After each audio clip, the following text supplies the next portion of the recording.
தாய் தமிழ் உறவுகளுக்கு வணக்கம். ஜோசப் விஜய்க்கு சிலை வைத்தார்.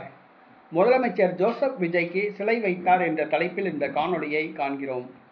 தமிழ்நாடு முதலமைச்சர் ஜோசப் விஜய் திரைப்படத்தின் மூலமாக இவர் பொதுமக்களிடம் அறிமுகமாகி தமிழக வெற்றி கழகத்தை ஆரம்பித்து மைனாரிட்டி அரசை அமைத்தார். குதிரை பேரம் நடத்தி தற்பொழுது சட்டசபையில் 144 உறுப்பினர்கள் ஆதரவை காண்பித்து ஆட்சியில் தொடர்கின்றார். கூட்டணி கட்சிகள் ஒவ்வொருவருக்கும் ஒரு அமைச்சர் பதவி வழங்கியுள்ளார். தற்பொழுது திராவிட மாடலின் தொடர்ச்சியாக தமிழக வெற்றி கழகத்தின் ஆட்சி தொடர்கிறது. திராவிட முன்னேற்ற கழக ஆட்சியில் என்ன அவலங்கள் நடந்ததோ அதே அவலங்கள் அப்படியே தொடர்கிறது. எந்த மாற்றமும் இல்லை.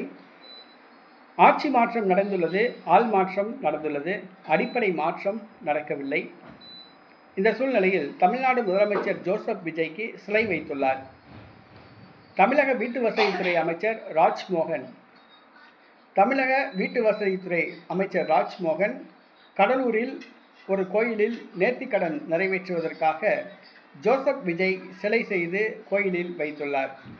இது ஊடகங்களில் பரபரப்பாக பேசப்படுகிறது. தமிழ்நாடு முதலமைச்சர் ஜோசப் விஜய்க்கு சிலை எடுத்து அந்த சிலையை கோயிலில் காணிக்கையாக கொடுத்து நேர்த்திக்கடனை நிறைவேற்றியுள்ளார். தமிழக வெற்றி கழகம் வெற்றி பெற வேண்டும், ஆட்சியை பிடிக்க வேண்டும், தமிழ்நாடு முதலமைச்சர் பதவியில் ஜோசப் விஜய் அமர வேண்டும், தானும் வெற்றி பெற வேண்டும், அமைச்சராக வேண்டும் என நேர்த்திக்கடன் நேர்ந்திருந்தார். நேர்த்திக்கடனை நிறைவேற்றுவதற்காக ஜோசப் விஜய்க்கு சிலை எடுத்து கோயிலில் காணிக்கையாக கொடுத்துள்ளார். இது சமூக வலைதளங்களில் வைரலாக பேசப்பட்டு வருகிறது.